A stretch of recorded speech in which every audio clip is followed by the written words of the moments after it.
Hey everybody, welcome back to our channel. In this video we have to learn some daily used English sentences that we are translating from Telugu to English which we used in daily life. So let's get started.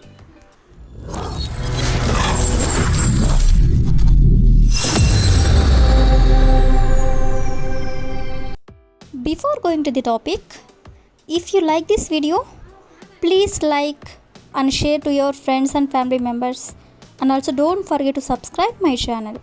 Okay, coming to the topic, ఈ రోజు వీడియోలో మనం అదే రోజు అంటే same day ఈ one use చేసుకొని కొన్ని ఎగ్జాంపుల్ సెంటెన్సెస్ అనేవి చూద్దాం.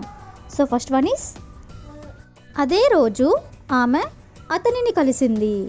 అదే రోజు ఆమె అతనిని కలిసింది. సో దీని ఇంగ్లీష్లో she met him the same day.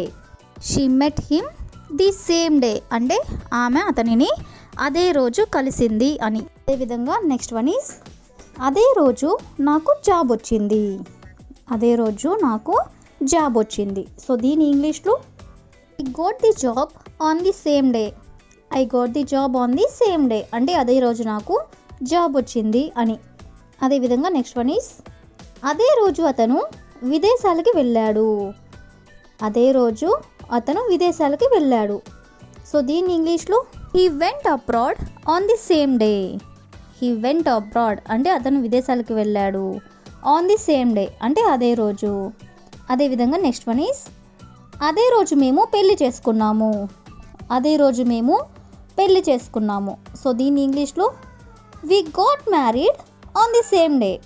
We got married on the same day అంటే అదే రోజు మేము పెళ్లి చేసుకున్నాము అని. అదేవిధంగా నెక్స్ట్ వన్ ఈస్ అదే రోజు ఆమె పుట్టినరోజు ఉంది.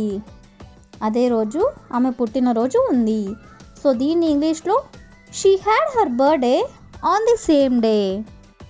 ఐ గాట్ మ్యారీడ్ అంటే మేము పెళ్లి చేసుకున్నాము. ఆన్ ది సేమ్ డే అంటే అదే రోజు. So the last example is అదే రోజు అతను ఆ అవార్డ్ తీసుకున్నాడు. అదే రోజు అతను ఆ అవార్డ్ తీసుకున్నాడు.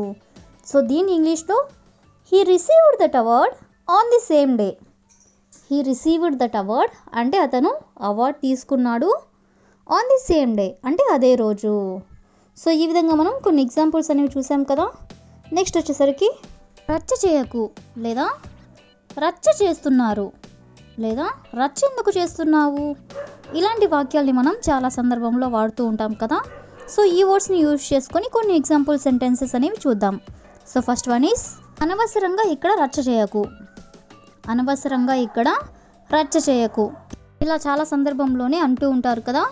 సో దీన్ని మనం ఇంగ్లీష్లో డోంట్ క్రియేట్ ఎ ఫస్ here unnecessarily. Don't create a ఫస్ హియర్ అన్నెసెసరీలీ. అన్నెసెసరీలీ అంటే అనవసరంగా. ఇక్కడ రచ్చ చేయకు అనే దాన్ని డోంట్ క్రియేట్ ఎ ఫస్ హియర్ అంటే ఇక్కడ. అదేవిధంగా నెక్స్ట్ వన్ ఈస్ ఎందుకు రచ్చ చేస్తున్నారు. ఎందుకు రచ్చ చేస్తున్నారు. సో దీని ఇంగ్లీష్లో why are you creating a fuss. Why are you creating a fuss అంటే రచ్చ ఎందుకు చేస్తున్నారు అని. అదేవిధంగా నెక్స్ట్ వన్ ఈస్ వాళ్ళ ఇంటికి వెళ్ళకు రచ్చ చేస్తారు. వాళ్ళ ఇంటికి వెళ్ళకు అనేదాన్ని don't go to their home. Don't go to their home అంటే వాళ్ళ ఇంటికి వెళ్ళకు రచ్చ చేస్తారు అనేదాన్ని దే విల్ క్రియేట్ ఎ ఫస్. They will create a fuss అంటే రచ్చ చేస్తారు. అదేవిధంగా నెక్స్ట్ వన్ ఈస్ ఆమెకి రచ్చ చేసే అలవాటు ఉంది. ఆమెకి రచ్చ చేసే అలవాటు ఉంది. సో దీని ఇంగ్లీష్లో she is in the habit of creating a fuss. She is in the habit of creating a fuss అంటే ఆమెకి రచ్చ చేసే అలవాటు ఉంది అని. అదేవిధంగా నెక్స్ట్ వన్ ఈస్ ఇప్పుడు రచ్చ చేయడం వల్ల ఉపయోగం లేదు. ఇప్పుడు రచ్చ చేయడం వల్ల ఉపయోగం లేదు. సో దీన్ని ఇంగ్లీష్లో it's no use creating a fuss now. It's no use అంటే ఉపయోగం లేదు.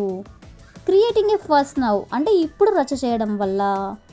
అదేవిధంగా నెక్స్ట్ వన్ ఈస్ ఎక్కడికి వెళ్ళినా అతడు రచ్చ చేస్తాడు.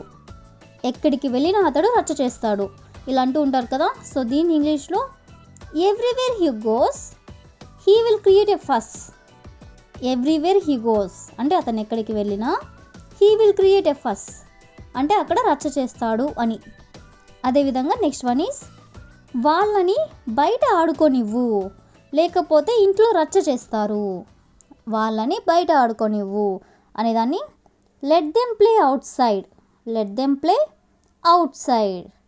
లేకపోతే ఇంట్లో రచ్చ చేస్తారు, లేకపోతే అంటే అదర్వైజ్ ఇంట్లో రచ్చ చేస్తారు అనేదాన్ని దే విల్ క్రియేట్ ఏ ఫస్ at home, they will create a ఫస్ ఎట్ హోమ్ అంటే ఇంట్లో వాళ్ళు రచ్చ చేస్తారు అని. సో ఈ విధంగా మనం రచ్చకు సంబంధించిన కొన్ని ఎగ్జాంపుల్ సెంటెన్సెస్ అనేవి చూసాం కదా. నెక్స్ట్ వచ్చేసరికి కొద్దిసేపట్లో, కొద్దిసేపట్లో అని అంటూ ఉంటారు కదా, దాన్ని మనం ఇంగ్లీష్లో in a little while, in a little while అంటే కొద్దిసేపట్లో. సో ఈ వన్ యూజ్ చేసుకొని కొన్ని ఎగ్జాంపుల్ సెంటెన్సెస్ అనేవి చూద్దాం. సో ఫస్ట్ వన్ ఈస్ కొద్దిసేపట్లో తయారు చేస్తాం, కొద్దిసేపట్లో తయారు చేస్తాం. సో దీన్ని ఇంగ్లీష్లో we will prepare in a little while, we will prepare in a little while అంటే కొద్దిసేపట్లో తయారు చేస్తాం అని. అదేవిధంగా నెక్స్ట్ వన్ ఈస్ కొద్దిసేపట్లో చదువుతాం, కొద్దిసేపట్లో చదువుతాం అనేదాన్ని we will study in a little while, we will study అంటే మేము చదువుకుంటాము. ఎప్పుడు అంటే కొద్దిసేపట్లో అంటే ఇన్ ఏ లిటిల్ వైల్. అదేవిధంగా నెక్స్ట్ వన్ ఈస్ కొద్దిసేపట్లో వెళ్తాం, కొద్దిసేపట్లో వెళ్తాం అనేదాన్ని we will leave in a little while, in a little while అంటే కొద్దిసేపట్లో వెళ్తాం అనేదాన్ని వీ విల్ లీవ్. అదేవిధంగా నెక్స్ట్ వన్ ఈస్ కొద్దిసేపట్లో తెస్తాం, కొద్దిసేపట్లో తెస్తాం అనేదాన్ని we will bring in a little while, we will bring in a little while అంటే కొద్దిసేపట్లో తెస్తాం. అదేవిధంగా నెక్స్ట్ వన్ ఈస్ కొద్దిసేపట్లో తింటాం, కొద్దిసేపట్లో మేము తింటాం అనేదాన్ని we will eat in a little while, we will eat in a little while అంటే కొద్దిసేపట్లో మేము తింటాం అని. అదేవిధంగా నెక్స్ట్ వన్ ఈస్ కొద్దిసేపట్లో లేస్తాం, కొద్దిసేపట్లో లేస్తాం అనేదాన్ని we will get up in a little while, we will get up in a little while అంటే కొద్దిసేపట్లో లేస్తాం అని.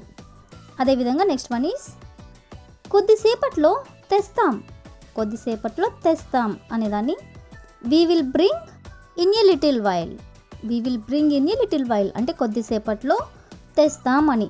సో ఈ విధంగా మనం కొన్ని ఎగ్జాంపుల్ సెంటెన్సెస్ అనేవి చూసాం కదా. So that's all for today. I will ask you a question for you. కొద్దిసేపట్లో ప్రయాణిస్తాం, కొద్దిసేపట్లో ప్రయాణిస్తాం. So if you know this one in English, please you can comment in the comment section. Thank you for watching.